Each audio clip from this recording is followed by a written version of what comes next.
Nipah वाक़ये पर हर आंख अश्क बार। शहर कायद के बासियों के दिलों में बल्दियाती नुमाइंदों के खिलाफ गुस्सा बरकरार। हादसे की गूंज अदालत तक पहुंच गई। एडवोकेट शेख साकिब की जानिब से मेयर कराची, टाउन चेयरमैन और दीगर के खिलाफ मुकदमा दर्ज करने की दरखास्त दायर कर दी। दरखास्त गुजार के साथ मौजूद तफसीलात बताएंगे हमारे नुमाइंदे जवाद आसिफ। जवाद, बताइएगा। जी बिल्कुल, नीपा चौरंगी के करीब डिपार्टमेंटल स्टोर के बाहर मैन होल में गिरकर 3 साल के इब्राहिम के जाबहक होने का वाक़या है, जिस पर जो है वो शहर कराची के बासियों में शदीद इश्तिआल पाया जाता है बल्दियाती नुमाइंदों के ख़िलाफ़। और मैं इस वक्त सिटी कोर्ट में मौजूद हूँ, जहाँ पर एडवोकेट शेख साकिब अहमद की जानिब से मेयर कराची, टाउन चेयरमैन और दीगर मुतल्लिका फ़रीक़ैन के ख़िलाफ़ मुकदमा इंदराज की दरख्वास्त अदालत में दायर कर दी गई है। कोरंगी नंबर 2 में मैनहोल्स के ढक्कन गायब, रोज हादसात पेश आने लगे। शहरी कहते हैं खुले गटरों के बायस शदीद ज़हनी अजियत का शिकार है। खौफ से बच्चों को घर से बाहर खेलने के लिए भी जाने नहीं देते। मज़ीद जानते हैं नुमाइंदा दुआ शकील पराचा से। दुआ, बताइएगा। जी बिल्कुल, इस वक्त मैं कोरंगी के इलाके जो है 32B में मौजूद हूँ, 2 नंबर, जहाँ पे हमने देखा है कि जितने भी गटर के ढक्कन जो हैं खुलने से काफ़ी ज़्यादा ज़िंदगी जो है वो ज़ाया हो जाती है। मेरे अका में भी मेरे कैमरामैन अगर आपको दिखा सकें तो किस कदर लाइन के अंदर ही जो है यहाँ पे गटर के ढक्कन खुले हुए हैं। मैन होल खुलने से जो है काफ़ी ज़्यादा हादसात जो है रनुमा होते हैं और शहरी काफ़ी ज़्यादा इसके अंदर परेशान है इसकी वजह से। इसी हवाले से हमारे साथ यहाँ के रिहायशी भी मौजूद हैं, इनसे जानते हैं कि क्या जो है मुश्किल और मसाइल जो है वो पेश आते हैं गटर के ढक्कन खुलने से।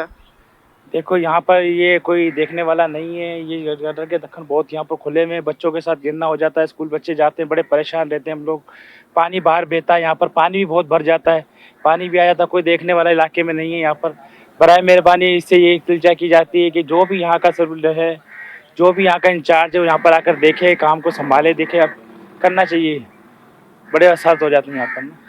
जी बिल्कुल, इस वक्त हमारे साथ जो थे वो शहरी मौजूद थे। इनका यही कहना था कि हाल ही में हमने सुना है कि एक वाक़या हुआ है इसकी वजह से, जिसके अंदर एक 3 साल का बच्चा जो है गटर के ढक्कन खुलने से जो है वो जहाँ भाग हो गया था। और इनका यही कहना था कि यहाँ पे भी अक्सर जो है बच्चे घरों से निकलते हैं, खेलते हैं, कूदते हैं, तो हर वक्त तो वालिदैन उनके ऊपर नज़र नहीं रखते। तो ये गटर के ढक्कन खुलने से उनकी ज़िंदगियाँ जो है वो मुश्किल में है, क्योंकि वो गुजरते हैं और अक्सर हादसात भी यहाँ पर हो चुके हैं कि बच्चे चलते चलते या खेलते खेलते जो है इनके अंदर गिर जाते हैं और फिर उनकी ज़िंदगियाँ ज़ाया हो जाती है। तो इनका यही कहना था कि इंतज़ामिया को चाहिए कि इतने बड़े हादसात हो रहे हैं आए दिन और दिन ब दिन, तो इनके ऊपर जो नजरसानी की जाए और जितने जो है मैनहोल खुले हुए हैं तो उनको बंद करवाया जाए।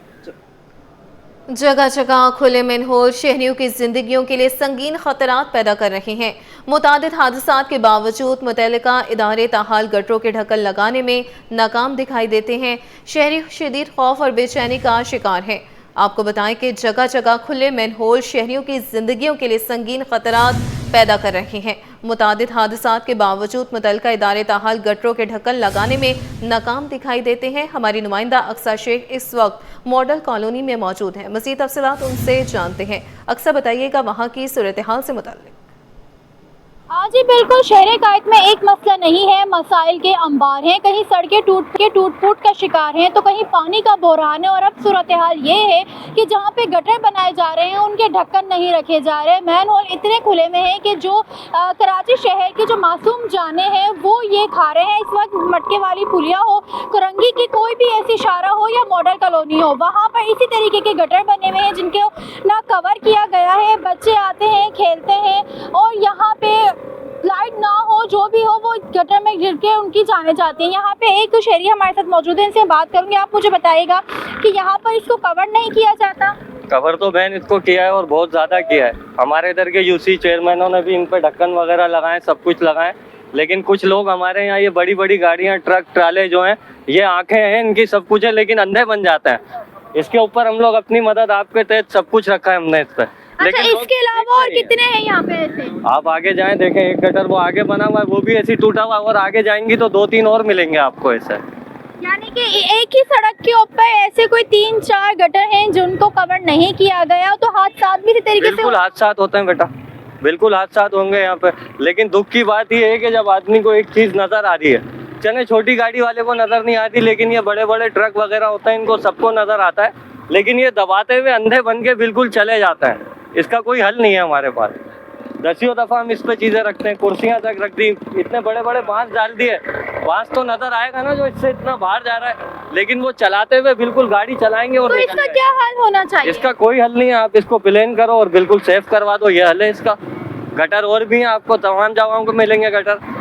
बड़ी मेहरबानी होगी भाईजान अगर करा देंगे, कोई भी आप करा दें या हमारी गवर्नमेंट करा दे। जी बिल्कुल, यहाँ पे शहरी हमारे साथ मौजूद थे जिनका यही कहना था कि हम अपनी मदद आपके तहत यहाँ पर कभी ढक्कन रख देते हैं, कभी कुर्सियाँ रख देते हैं, लेकिन फिर भी जब गाड़ियाँ आती हैं तो वो हटा के चली जाती हैं। तो इनका यही कहना है कि इसको जो है कवर किया, जो हादसा मामूल बन चुके हैं वो ना हो सकें। जी अहम खबर आपको दें कि मलिर डेवलपमेंट अथॉरिटी 9 अरब 92 करोड़ की वसूलियों में नाकाम। 2022-23 में एमडीए सिर्फ 15 अरब 93 करोड़ वसूल कर सकी। न्यू मलिर और तेसर टाउन हाउसिंग स्कीम्स की रकम वाजिबुल अदा। कमर्शियल प्लॉट्स और आउटर डेवलपमेंट चार्जेस की वसूलियां बाकी। ऑडिटर जनरल की रिपोर्ट में वसूलियों में शदीद कमी का इंकशाफ हुआ है। तफसीलात जानते हैं आजिज जमाली से। आजिज बताइएगा। ठीक है, वहाँ एमसीआर से आजिज जमाली से रब्ता बहाल करने की कोशिश करेंगे। आपको बताएं कि मलिर डेवलपमेंट अथॉरिटी 9 अरब 92 करोड़ की वसूलियों में नाकाम। 2022-23 में एमडीए सिर्फ 15 अरब 93 करोड़ वसूल कर सकी। न्यू मलिर और तीसर टाउन हाउसिंग स्कीम्स की रकम वाजिबुल अदा। कमर्शियल प्लॉट्स और आउटर डेवलपमेंट चार्जेस की वसूलियां बाकी हैं। ऑडिटर जनरल की रिपोर्ट में वसूलियों में शदीद कमी का इंकशाफ हुआ है। अपडेट करते चलें कि मलिर डेवलपमेंट अथॉरिटी 9 अरब 92 करोड़ की वसूलियों में नाकाम हुई है। 2022-23 में एमडीए से 15 अरब 93 करोड़ वसूल कर सकी। बात कर लेते हैं आजिज जमाली से, राब्ता बहाल हो चुका। आजिज बताइएगा इससे मुताल्लिक। जी देखिए, ये मलिर डेवलपमेंट अथॉरिटी की बहुत बड़ी गफलत सामने आई है। करोड़ों की भी नहीं, अरबों रुपए का मामला है। मलिर डेवलपमेंट अथॉरिटी ने साल 2022 और 23 के दौरान 9 अरब 92 करोड़ और 89 लाख रुपए की वसूलियां नहीं की हैं, और ये कह रहा है auditor general of Pakistan. Auditor general of Pakistan की रिपोर्ट जारी हुई है मलिर डेवलपमेंट अथॉरिटी के बारे में, जिसमें रिपोर्ट के मुताबिक grid station charges, development charges और मुख्तलिफ हाउसिंग सोसाइटियों से जो रकम वसूल होनी थी वो रकम नहीं वसूल हुई है। रिपोर्ट कह रही है कि न्यू मलिर हाउसिंग स्कीम इसकी जानिब जो है मुख्तलिफ चार्जेस हैं जो 5 अरब 97 करोड़ 59 लाख रुपए के वसूली थी। जो रकम वसूल हुई वो जो है 5 अरब से कम है। 1 अरब 38 करोड़ 26 लाख रुपए अभी तक वसूल नहीं हुए हैं। इस तरह तेसर टाउन स्कीम 45 है, इससे 18 अरब 88 करोड़ 93 लाख रुपए वसूल हुए थे, लेकिन जो रकम वसूल नहीं हुई है, जो अभी तक वाजिब अदा है, वो 8 अरब 17 करोड़ रुपए है जो तेसर टाउन की जानिब कमर्शियल प्लाट्स हैं। इस रिपोर्ट के मुताबिक 83 करोड़ 32 लाख रुपए वसूल होने थे, लेकिन सूरत हाल ये है कि अभी तक भी 27 करोड़ 43 लाख रुपए वसूल नहीं हुए हैं। आउटर डेवलपमेंट चार्जेस के मद में 16 करोड़ 68 लाख रुपए वसूल होने थे, और अभी तक भी 6 करोड़ 49 लाख 10 करोड़ रुपए वसूल नहीं हुए हैं। मलिर डेवलपमेंट अथॉरिटी को टोटल जो 25 अरब 86 करोड़ 42 लाख रुपए इन प्लाटों के मद में वसूल करने थे। जो रकम वसूल हुई है अब तक 15 अरब 93 करोड़ 53 लाख रुपए है, और 9 अरब 92 करोड़ 89 लाख रुपए वाजिबुल अदा हैं मुख्तलिफ हाउसिंग सोसाइटियों की जानिब, जो मलिर डेवलपमेंट अथॉरिटी ने वसूल नहीं की है। अप्रैल 2024 में ये मामला रिपोर्ट हुआ ऑडिटर जनरल ऑफ पाकिस्तान को, और फिर जनवरी यानी रवां साल जनवरी में एक इजलास हुआ इसके बारे में। उसमें इस पूरे मामले का गौर किया गया, लेकिन सूरत हाल ये है कि ये रकम जो है अभी तक वसूल नहीं हुई है, यानी 2025 का साल भी ख़त्म हो रहा है।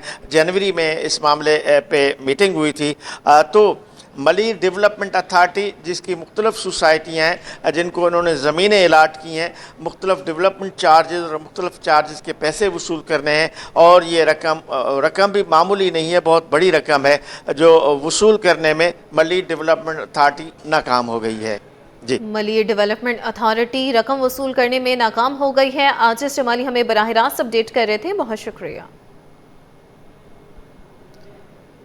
पोर्ट कासिम के करीब फैक्ट्री में आतिश ज़द की, रेस्क्यू फायर ब्रिगेड की बरवक्त कार्रवाई।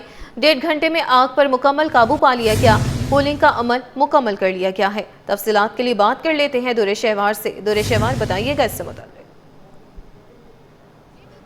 मौजूद हूँ पोर्ट कासिम पे। मेरे उल्टे हाथ पे ये वो फैक्ट्री है जहाँ पे आतिशज़दगी का वाकया पेश आया था। अच्छा जी, रेस्क्यू 1112 और फायर ब्रिगेड की टीमों ने बर वक्त पहुँचकर तकरीबन 1 से 1.5 घंटे के अंदर आग पर काबू पा लिया और इस वक्त जो है जो कूलिंग का अमल है वो भी मुकम्मल हो गया है। खुश आग का वाकया पेश आया था तो उस वक्त दुरे शहवार से राब्ता बहाल करने की कोशिश करेंगे। आपको बताएं कि पोर्ट कासिम के करीब फैक्ट्री में आतिशज़दगी का वाकया, रेस्क्यू और फायर ब्रिगेड की बरवक्त कार्रवाई है। 1.5 घंटे में आग पर मुकम्मल काबू पा लिया गया। कूलिंग का अमल भी मुकम्मल कर लिया गया है। अपडेट करते चलें कि पोर्ट कासिम के करीब फैक्ट्री में आतिशज़दगी का ये मामला है। दुरे शहवार से राब्ता बहाल हो चुका। दुरे, बताइएगा। जी बिल्कुल। अच्छा जी, ये तकरीबन 1 से 1.5 घंटे के अंदर रेस्क्यू 1112 और फायर ब्रिगेड की टीमों ने पहुंचकर बर वक्त आग पर काबू पा लिया। अभी जो है कूलिंग का अमल भी मुकम्मल हो गया है और खुशकिस्मती से इसमें किसी भी किस्म का कोई जानी नुकसान की इतलात मौसूल नहीं हुई है। अगर हम फैक्ट्री के नुकसान की बात करें तो वो जो कूलिंग के अमल मुकम्मल होने के बाद रेस्क्यू की टीम की जानिब से एक रिपोर्ट शाया की जाती है, एक रिपोर्ट बनाई जाती है जिसमें जो नुकसान है उसका अंदाज़ा लगाया जाता है और वजह जो आग होती है कि आग लगने। लेकिन अभी हमारी जब रेस्क्यू की टीम से बात हुई थी उनका ये कहना था कि आग का जो वाकया अभी हम बता सकते हैं तो शॉर्ट सर्किट की वजह से आग लगने का वाकया पेश आया था, जिसे बर वक्त पहुंचकर फायर ब्रिगेड और रेस्क्यू की टीम ने उस पर काबू पा लिया। जी ठीक है दुरी, ये भी बताइएगा कि 1.5 घंटे तक जो है वो ये अमल जारी रहा। क्या आसपास के इलाके या आसपास की फैक्ट्रियां भी मुतासिर हुई हैं, आग की लपेट में आई हैं? ये इस हवाले से बताइएगा। अच्छा जी, अगर हम ये बात करें इस इलाके के हवाले से तो ये रिहायशी इलाका नहीं है, ये फैक्ट्रीज है। यहाँ पर मोस्टली जो फैक्ट्रीज है, जैसे ये फैक्ट्री है जहाँ पर आग लगने का वाकया पेश आया था, इसके बराबर में एक फैक्ट्री है जहाँ पर जो फैक्ट्रीज है साथ ही है। लेकिन चूंकि रेस्क्यू 1112 और फायर ब्रिगेड ने इससे बर वक्त पहुँचकर आग पर काबू पा लिया तो आग को बढ़ने से फौरी तौर पर रोक दिया गया। वरना ये आग अगर बढ़ती तो ना सिर्फ इस फैक्ट्री को बल्कि इसके साथ वाली जो फैक्ट्री है उसको भी अपनी लपेट में लेती। जैसे अगर हम अभी माजी में ही एक आग लगने का जो वाकया पेश आया था कराची के इलाके माजगोट में, जहां पर एक टायर की फैक्ट्री में आग लगी थी और उसने ना सिर्फ उस टायर के गोदाम को अपनी लपेट में लिया बल्कि उसके साथ जो मुल्हिब गोदाम था तो उसको भी उसने अपनी लपेट में ले लिया। लेकिन यहाँ पर फायर ब्रिगेड और रेस्क्यू की टीम ने बर वक्त पहुंचकर इसे कंट्रोल कर लिया 1 से 1.5 घंटे के अंदर, जिसकी वजह से बर वक्त कंट्रोल और बर वक्त कूलिंग का अमल मुकम्मल करने के बाद जो है इस आग पर काबू पा लिया गया। तो किसी भी किस्म की जो मजीद नुकसान हो सकता था उससे बचा गया। जी ठीक है दुरे शहवार, ये भी बताइएगा कि कितना तखमीना जो है वो अंदाज़न लगाया जा रहा है, कितना जो है वो माली तौर पर नुकसान पहुंचा है फैक्ट्री को? मुनाफा के हसूल के लिए सरमायाकार शेयर्स की फरोख्त के लिए मुतहरिक हो गए, जिसके बायस स्टॉक एक्सचेंज में मंदी का रुझान। 100 इंडेक्स में 1344 पॉइंट्स की कमी, इंडेक्स 1,66,297 की सतह पर आ गया।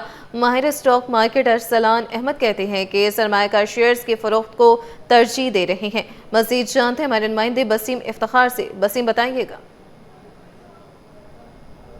आज बिल्कुल कारोबारी हफ्ते के तीसरे रोज़ हमने देखा कि स्टॉक मार्केट में कारोबार का आगाज़ मुस्बित तो हुआ, लेकिन उसके बाद मनफी रुझान देखा गया और फिर हमने देखा कि मंदी के बादल जो है वो गहरे होते चले गए। और 100 इंडेक्स में हमने देखा कि 100 इंडेक्स जो है वो तकरीबन 1300 से ज़ायद की कमी जो है वो हमने देखी गई। और इसके साथ साथ 100 इंडेक्स जो है वो तकरीबन 1,66,000 से ज़ायद की सतह पर ट्रेड होता हुआ जो है दिखाई दे रहा है। इस वक्त मेरे साथ मौजूद है अरसलान अहमद, जो कि हमारे स्टॉक मार्केट से जानते हैं। अरसलान साहब, ऐसा क्या हुआ है कि स्टॉक मार्केट में मंदी के बादल जो हैं वो बदसूर छाए हुए हैं और 100 इंडेक्स में हमने देखा कि तकरीबन 1,300 से ज़्यादा पॉइंट्स की कमी वाक़ई हुई है? क्या वजूहत है? देखिए, जो मंदी के बादल हैं ये आज ही हमें कुछ नज़र आ रहे हैं। अगर हम ड्यूरिंग द वीक बात करें तो आप देखें तकरीबन 5-6 हज़ार पॉइंट्स मार्केट ने गेन किए। तो एक नेचुरल प्रोसेस होता है, जहाँ स्टॉक्स बढ़ते हैं वहाँ जो है ना प्रॉफिट भी रियलाइज़ किया जाता है। तो वही फैक्टर हम यहाँ देख रहे हैं कि यहाँ पे हमें प्रॉफिट टेकिंग नज़र आ रही है, लेकिन एज सच कोई पैनिक नहीं है। अगर हम स्टॉक में सेक्टर्स की बात करें तो अच्छा परफॉर्म कर रहे हैं, सीमेंट सेक्टर है, ऑयल एंड गैस सेक्टर्स है, तो ओवरऑल पोजीशन बेहतर है। यहाँ पे आप ये कह सकते हैं कि ये जो बादल हमें मंदी के नज़र आ रहे हैं ये प्रॉफिट टेकिंग के हैं। देखिए जो ड्यूरिंग द वीक बढ़े हैं ना, जिनकी वजह से इंडेक्स बढ़ा है, जैसे फर्टिलाइज़र स्टॉक्स है वो वहाँ पे हमें सेलिंग नज़र आ रही है। इसके साथ ऑयल एंड गैस है, वहाँ सेलिंग है। सीमेंट सेक्टर में स्लाइडली आप कह सकते हैं कि प्रॉफिट टेकिंग है। और अच्छी बात ये है कि जो काफ़ी टाइम्स हम देख रहे थे कि जो 15 दिन से आप देख रहे हैं कि मार्केट में जो है ना वो श्रिंक हो गया था वॉल्यूम, अब आप देख रहे हैं कि वो बिल्ड होना शुरू हुआ है और पैनी स्टॉक्स भी जो है ना मोमेंटम बिल्ड कर रहे हैं। और आपकी जो हैवी वेट स्टॉक्स हैं उनमें रैली का बनना एक अच्छा साइन है, और ये शो करता है कि मार्केट में जो सरमाकार हैं, जो जेन्युइन इन्वेस्टर हैं, वो मार्केट के अंदर मुतहर्रिक हो रहे हैं, जिसकी वजह से ऑयल एंड गैस, रिफाइनरीज और फर्टिलाइज़र ये स्टॉक्स हैं ना काफ़ी जो है ना वो मोमेंटम बिल्ड कर चुके हैं। सरमाएकार जो है वो अब शेयर्स को फ़रोख्त कर रहे हैं, और दीगर सूरत हाल में हम ये देख रहे हैं कि स्टॉक मार्केट में इस वक्त सूरत हाल जो है वो हम देख रहे हैं कि मनफी भी है और मंदी के बादल भी है, लेकिन यहाँ पर सरमाएकार जो है वो प्रॉफिट के हसूल को तरजीह दे रहे हैं। जी, कवानीन अपनाएं, चालान से बचें, खुद भी महफूज रहें। ट्रैफिक कवानीन के खिलाफ वर्जी पर और स्कैनर की नज़र। नो पार्किंग जोन पर गाड़ी, अब फौरन मिलेगा ई टिकट चालान। पार्किंग के खिलाफ वर्जी करने वाली फजाई ऑपरेशन शुरू करने की तैयारी है। नो पार्किंग पर होगा ड्रोन से चालान। सिंध पुलिस का बड़ा इक़दाम। सिंध में फेसलेस ई टिकटिंग का दायरा वसी, तैयारियां मुकम्मल। कराची के बाद सिंध भर में ई चालान सिस्टम लॉन्च करने का फैसला कर लिया गया है। मजीद बात कर लेते हैं मेराज अख्तर से। मेराज बताइएगा। ये बिल्कुल कराची सेंट्रल पुलिस ऑफिस में जो है IGP गुलाम नबी निगम की सदारत में एक अहम इजलास हुआ है, जिसमें तमाम DIGs की शिरकत की, जिसमें DIG IT, DIG ट्रैफिक और दीगर DIGs भी मौजूद थे। उसमें फैसला किया गया है कि कराची के बाद अब जो ये ई चलानिंग और फेसलेस ई टिकटिंग चलान का जो दायरेकार है उसको वसी किया जाए और उसको सिंध के मुख्तलिफ शहरों में भी जो है उसको लगाया जाए। तो इस हवाले से मीटिंग रखी गई थी, जिसमें ये भी बताया गया DIG ट्रैफिक की जानिब से कि अब जो एक तो रोबोटिक गाड़ियाँ जिसमें जो है स्कैनर्स होंगे और जदीद जो है वो सामान से लैस होगी, वो निकाली जाएंगी। इसके अलावा ड्रोन कैमरे जो है वो भी इसमें इस्तेमाल किए जाएंगे, उस पर भी स्कैनर्स लगाए जाएंगे। और ये खास तौर पर नो पार्किंग जोन पर कड़ी गाड़ियों के खिलाफ कार्रवाई करेंगे और उनको फौरी तौर पर जो है फिजाई ऑपरेशन के बाद और ज़मीनी ऑपरेशन के बाद दोनों जानिब से जो है नो पार्किंग पर और जो बनवे की खिलाफवर्जी है इस पर चालान किए जाएंगे। अच्छा, सिंध में फेसलेस ई टिकटिंग का जो दायरेकार है इसको वसी करने की तैयारियां तकरीबन मुकम्मल कर ली गई हैं और इसमें जो है मुख्तलिफ जो डिविजनल अफसरान है यानी कि DIGs हैं, जिसमें IT और ट्रैफिक के DIGs भी शामिल हैं, इनको अहम जिम्मेदारियों पर तफवीज़ की गई है। शहरों शाहराहों पर नर्स कैमरों की रिकॉर्डिंग स्टोरेज का जायजा उनको लेने के लिए कहा गया है। और इसके अलावा जो है ट्रैक्स जो सिस्टम है इस वक्त कराची में नया है, बस के जरिए सेंट्रलाइज्ड सिंध में फेसलेस टिकटिंग का दायरा जो है उसको बढ़ाने का भी कहा गया है। और इसमें आज के तमाम इजला में सहूलियत सेंटर्स कायम करने का हुक्म दिया और साथ साथ ये भी बताया गया है इस इजलास में कि तकरीबन जो अभी 37 रोज 38 रोज में जो है वो जितने भी चालान हुए थे वो उसमें तकरीबन जो है 90% माफ कर दिए गए हैं, जबकि जो 4000 के करीब ऐसे चालान हैं जिनमें 2.5 यानी कि 2.5 करोड़ रुपए के जुर्माने किए गए और जुर्माने वसूल भी किए गए हैं। उस पर IGP ने ये भी कहा है कि शहरियों का जो सहूलत सेंटर्स बने हुए शहरी वहाँ पर रब्ता करें, अगर आपका गलत चालान होता है तो वहाँ पर जो कमेटी बैठी हुई है वो चीज़ का फैसला करेगी कि आपका चालान माफ कर दिया जाए, और जिसका चालान जो है वो एक दफ़ा माफ हो चुका और दोबारा अगर वो वही वायलेशन करता है, कानून को तोड़ता है, तो उसको डबल पेमेंट करनी पड़ेगी। तो इस हवाले से ये ब्रीफिंग सब अफसरान को दी गई है और आज से इस पर काम शुरू हो गया कि इस कराची के बाद अब सिंध भर की जो दीगर जो शहर हैं उनमें भी ये टेस्टिंग शुरू हो जाएगी। जी, मेराज अख्तर अपडेट कर रहे थे, बहुत शुक्रिया। अवाम की जेबें चोरी से साफ करने वाले होंगे कानून के शिकंजे में। 2 नंबरी करने वाले मालिकान को भी होगा भारी जुर्माना। पंप्स होंगे सील, अवाम को पूरा पेट्रोल मिलेगा। कम पेट्रोल डालने वाले मालिकान अब नहीं बचेंगे। सिंध हुकूमत ने पेट्रोल पंप माफिया के खिलाफ क्रैकडाउन का बड़ा फैसला कर लिया। मजीद बात कर लेते हैं आजाद तोड़ियों से। आजाद बताइएगा। पेट्रोल पंप माफिया के खिलाफ कमर कस लिए। इस हवाले से महकमा कीमत व रफ्त एक्शन में आ चुका है और महकमा कीमत व रफ्त ने कराची के 2 अजला में आज से क्रैकडाउन शुरू करने का फैसला कर लिया है। इस हवाले से महकमा कीमत व रफ्त की जानब से ज़रा जनूबी और मशरक के पेट्रोल पंप पर खुफिया तरीके से पेट्रोल डीजल की पैमाइश का जायजा लिया जाएगा। इस हवाले से महकमा कीमत व रफ्त ने डायरेक्टर जनरल और कंट्रोलर कीमत व रफ्त को खत अरसाल कर दिया है। दोनों अफसरान को डिफेंस और बादराबाद समेत दीगर इलाकों में कार्रवाई करने की हिदायत कर दी गई है, जबकि पैमाइश का आला भी इस्तेमाल करने की हिदायत कर दी गई है। इसके साथ साथ में 2 नंबरी करने पंप मालिकान पर भारी जुर्माना आयद करने की हिदायत कर दी गई है, जबकि पंप्स को सील करके भारी जुर्माने भी आयद कर दिए जाएंगे। इस हवाले से कार्रवाई का मुहिम आज से कल तक जारी रहेगी, जिसके बाद दीगर जिला में भी कार्रवाई करने का फैसला कर लिया जाएगा। इस हवाले से कीमत को शिकायत वो लेकिन पेट्रोल पंप के मालिकान है वो मीटर कर उसमें अंदरूनी तौर पर खुफिया तरीके से 2 नंबरी करते हैं और पेट्रोल का पैमाइश कम करते हैं, जिसके बाद उनके खिलाफ कार्रवाई करने का फैसला कर लिया गया है। जी आज़ाद, शुक्रिया, साथ रहिएगा। महकमा सकाफत, सयाहत और नवादिरात में नई क़यादत का आगाज़। ग्रेड 19 के अफसर अल्लादीन चन्ना एडिशनल सेक्रेटरी तय्युनात। अल्लादीन चन्ना तवील इंतजार के बाद नए अहदे पर फाइज। महकमा सर्विसेज जनरल एडमिनिस्ट्रेशन की तरफ से बाज़ाब्ता ऐलान कर दिया गया। बात कर लेते हैं आज़ाद नोहरियों से, हमारे साथ ही मौजूद हैं। आज़ाद, इस हवाले से भी बताइएगा।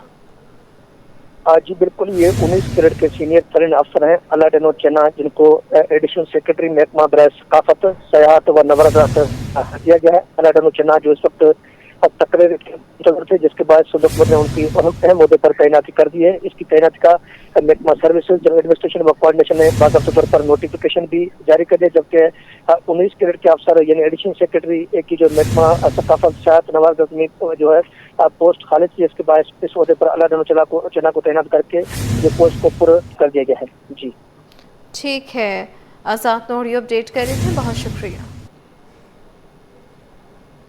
नासिरीन, गटर का ढक्कन क्या किया जाता है, आइए आपको बताते हैं। शहरी 1334 पर कॉल करके अपनी शिकायत वाटर कारपोरेशन में दर्ज कराएं। किस तरह शिकायत का इंदराज कराया जाता है, तफसीलात जानते हैं एहसन अब्बासी से। एहसन, बताइएगा। जी बिल्कुल, वाटर कॉर्पोरेशन के कॉल सेंटर में इस वक्त हम मौजूद हैं। 1334 पे जो शहरी हैं वो गटर के ढक्कन की कंप्लेन दर्ज करा रहे हैं। यहाँ पे टोटल मॉनिटर किया जा रहा है तमाम कंप्लेंट्स को, टाउन वाइज जो है वो डिवाइड किया गया है। इस वक्त अगर मैं आपको दिखाऊं तो ये कंप्लेन सेंटर और जो कॉल सेंटर है उसमें पोर्टल जो बता रहा है कि 2236 जो है वो कंप्लेंट्स आई हैं। मोबाइल ऐप्स के ज़रिए कितनी आ रही हैं, ऑनलाइन कितनी आ रही हैं, और कॉल करके जो लोग हैं वो कितनी कंप्लेन कर रहे हैं। तमाम जिना टाउन, चनेसर टाउन, बल्दिया टाउन, ये तमाम टाउन्स का इंदराज जो है वो यहाँ पर देखा जा सकता है। नुमाइंदे भी यहाँ पे मौजूद हैं, उनसे बात करते हैं। सर मुझे बताइएगा किस तरह से जो है कॉल सेंटर में कॉल्स आ रही हैं, कितनी देर में वो रिजॉल्व हो जाती हैं, क्या तरीक़ेकार होता है? अस्सलाम वालेकुम, thank you so much for having me. Total complaints हमारे पास अभी 2330 हैं, जिसमें से टोटल कंप्लेंट्स 2628 हैं, जिसमें से 2330 हमारी रिजॉल्व हो गई हैं। 292 इस वक्त पेंडिंग है। 88.66 जो आप पब्लिकली भी देख सकते हैं मेन होल लाइव डैशबोर्ड पर, जो मेयर साहब ने इसको लाइव किया है। इसमें आप पेंडिंग का रेशो हमारा 11.11% है। और कंप्लेंट हमारे पास ऑन कॉल आती हैं और दूसरे 3 चैनल्स हैं, जिसमें वेब पेज है, मोबाइल एप्लीकेशन है आपकी, और ईमेल के थ्रू भी आप कंप्लेन कर सकते हैं। कंप्लेन रजिस्टर होती है ऑन कॉल, हमारे एजेंट्स बैठे हैं, ये 24/7 लाइव है और आप 3 शिफ्टों में ये ऑपरेशनल है। जब से 23 अक्टूबर 2024 से अब तक ये 24 घंटे हमारा लाइव जो है CMC डिपार्टमेंट कॉल सेंटर ये सर्व कर रहा है। इसमें कंप्लेन बेसिकली आती है ऑन कॉल, तो हमारा जो एजेंट है उसको एड्रेस करता है, उसकी कंप्लेन को लेता है, डेटा एंट्री करता है, उसके बाद कंसर्न एक्सीएन को असाइन कर दी जाती है। एवेल्यूशन ऑफिसर उसको एवेल्यूएट करते हैं, यहाँ हमारे पास हर शिफ्ट में 2 मौजूद होते हैं। उसके बाद जो कंसर्न एक्सीएन होता है इलाके का, उसको वो एड्रेस करता है। अगर या वो रिजॉल्व होती है तो वो रिजॉल्व करने के बाद कंज्यूमर के पास हमारे पास रोबोकॉल जाती है, यूनिक कंप्लेन आईडी उसको जो पहले प्रोवाइड कर दी जाती है कंप्लेन रजिस्ट्रेशन के बाद, उसके बाद रोबोकॉल जाती है। अगर आया वो कंज्यूमर सेटिस्फाइड है तो वो 2 प्रेस करता है, अगर अनसेटिस्फाइड है तो 1 प्रेस करता है। ठीक है, मुझे बताइएगा कितना दौरानिया होता है एक कंप्लेन को रिजॉल्व होने में? ये वेरी करता है वाटर सीवरेज के। अगर वाटर शॉर्टेज है तो 48 आवर्स होता है, ओपन मैनुअल कवर्स का भी 48 आवर्स होता है। जी ठीक है, बहुत शुक्रिया नाज़रीन। 48 घंटे बताए जा रहे हैं कि कंप्लेन रजिस्टर्ड कराई जाती है तो उसके बाद उसको रिजॉल्व कर दी जाती है। तमाम मुताल्लिका एक्सीएन और जो डिविजनल स्टाफ है उसके साथ कोऑर्डिनेट किया जाता है। 11% डैशबोर्ड पे रेशो आ रहा है जो कि पेंडिंग है। 293 अब तक जो कंप्लेंट्स है गटर के ढक्कन की वो पेंडिंग है, जबकि 2330 जो है वो अब तक वाटर कॉरपोरेशन रिजॉल्व कर चुका है। 2629 कंप्लेंट्स जो हैं वो शहर में गटर के ढक्कन ना होने की कॉल सेंटर को मौसूल हुई हैं, जिनको रिजॉल्व किया जा रहा है। 11% का रेशो है जो अब तक रिजॉल्व नहीं हुआ, जबकि 80% से ज़्यादा कंप्लेंट्स जो पोर्टल के ज़रिए, कॉल सेंटर में कॉल के ज़रिए या मोबाइल ऐप के ज़रिए जिनका इंतराज हुआ है उनको रिजॉल्व किया जा चुका है। जी, कराची में तबलीगी जमात के सहरोसा इज्तिमा का आगाज 25 दिसंबर से होगा, जिसकी तैयारियों के सिलसिले में मंगूपीर टाउन में इजलास मुनक्किद हुआ। म्यूनिसिपल कमिश्नर अहमद यार ने इमरजेंसी नाफिज करते हुए अमले की छुट्टियां मनसूख कर दी। रिजवान अहमद की रिपोर्ट। सीना ब सीना पैगाम हक की तरवीज व तबलीग, माशरे में दावत व तबलीग की जरूरत और इसके मुस्बत नताइज। कराची में तबलीगी जमात के सहरोजा इज्तिमा का आगाज 25 दिसंबर से होगा, जिसकी तैयारियों के हवाले से इजलास मुनक्किद किया गया। चेयरमैन मंगोपीर टाउन हाजी नवाज बरोही का पहले से ज्यादा सहूलियात फराहम करने का ऐलान। असिस्टेंट कमिश्नर मंगोपीर एजाज अली हालेपोटो का कहना था कि इज्तिमागाह के इतराफ से तजावुजात का खात्मा किया जा रहा है। पीपल्स पार्टी डिस्ट्रिक्ट वेस्ट के सदर आबिद हुसैन सत्ती का कहना था कि अल्लाह के मेहमानों की खिदमत के लिए जियाले मैदान में हैं। कम वसाइल में ज़्यादा मसाइल हल करने का, जिस तरह पिछले साल हमने 30-40% मसाइल हल किए, इस मरतबा हम कोशिश करेंगे कि सिक्योरिटी का भी इशू है, सिक्योरिटी भी हमारे साथ थी, और जो मसाइल हैं उसको भी हम कोशिश करेंगे कि ज़्यादा से ज़्यादा हल करें। जहाँ पे मार्बल्स के बाहर कुछ पड़े हुए थे, उनका सामान वगैरह मटेरियल जो भी था वो हमने क्लीन करा दी है, या जो भी होटल वगैरह थे उनको बाहर की जो थी उनको वो जो भी है वो भी फाइनल कर दिए हैं। उनमें भी तो हमारी पार्टी की इंस्ट्रक्शन है, और आपने देखा होगा कि हर साल हमारे जियाले जो हैं वो भरपूर अंदाज में अपनी इंतजामिया के साथ और यहाँ इज्तिमा की जो टीम है उनके साथ अपना किरदार अदा करते हैं। Municipal commissioner Manghopir town Ahmed Yar ने इज्तिमा के मौके पर 25 तक 30 दिसंबर मुलाजमीन की छुट्टियां मनसूख करने का ऐलान किया। डीएसपी ट्रैफिक का 400 जवानों और व्हीकल लिफ्टर की गाड़ियों के साथ खिदमत फराहम करने का ऐलान। जितने भी हमारा स्टाफ था उनकी छुट्टियां हमने मनसूख कर दी हैं, और ये 25 से शुरू होगा 28 तक, तो मैंने 30 तक ये कर दिया है ताकि जितने भी दोस्त वापस जाए अगर इस्तेमाल से तो उनको कोई तकलीफ ना हो। ये जो मैंने इशू किया ये दरगाह वाली रोड का, ये अगर क्लियर हो जाए, इस पे क्रोच खत्म हो जाए क्रोच, तो इंशाल्लाह कोई इशू नहीं होगा। बाकी हमने 400 नफरी इसके लिए अरेंज किए ट्रैफिक की। मंगोपीर टाउन की हुदूद में वाक़े इज्तिमागाह का दौरा किया गया और इंतजामिया से मसाइल मालूम करके इन्हें फौरी हल करने की यकीन दहानी कराई गई। कैमरामैन अब्दुल वाहिद खान के हमरा रिजवान अहमद, सिटी 21।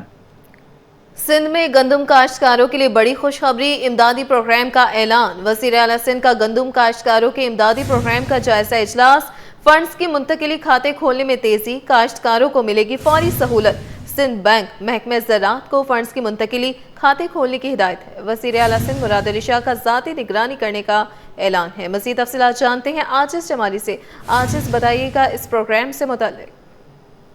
जी हाँ, देखिए ये वज़ीर आला हाउस में इजलास हुआ है। वज़ीर आला सिंध सैयद मुराद अली शाह की ज़ेर सदारत बुनियादी तौर पे सिंध में गंदम की काश्त बढ़ाने के लिए सिंध हुकूमत मुख्तलिफ मनसूबे लॉन्च कर रही है। गंदम के काश्तकारों को कर्जे देने का प्लान है, और इससे कबल उन्होंने खाद देने का जो है वो ऐलान किया था। आज ये तय हुआ है कि सिंध बैंक में महकमे ज़राअत के फंड की मुंतकिली की जाएगी और काश्तकारों के जो है खाते खोले जाएंगे। वज़ीर आला सिंध सैयद मुराद अली शाह खुद इस पूरे प्रोग्राम की निगरानी करेंगे, और उन्होंने कहा है कि इस प्रोग्राम में किसी किस्म की कोई कोताही बर्दाश्त नहीं की जाएगी। 4 लाख से ज़्यादा काश्तकार जो है वो रजिस्टर हैं, हर एक को बर वक्त मुआवनत मिलेगी। बुआई के दौरान खाद की फराहमी भी काश्तकारों को होगी, और काश्तकारों को फौरी मुआवनत फराहम करना ज़रूरी है। वज़ीर आला सिंध ने कहा खाते खोलने, फंड्स की मुंतकली और तस्दीक के अमल में तेजी लाई जाए। फंड्स में ताकीद पर काश्तकार बुआई का वक्त गंवा चुके हैं। वज़ीर आला सिंध का कहना था कि प्रोग्राम में ज़ाती निगरानी वो खुद करेंगे। चूँकि लास्ट ईयर गंदम की काश्त कम होने की वजह से वज़ीर आला सिंध के बकौल के बहुत बड़ा नुकसान हुआ था। गंदम बाहर से मंगवानी पड़ी थी। इस बार सिंध में हदफ के मुताबिक गंदम तय करने के लिए काश्तकारों को तमाम तर सहूलियात फराहम की जाएंगी। जी, आज इस माली अपडेट कर रहे थे, शुक्रिया।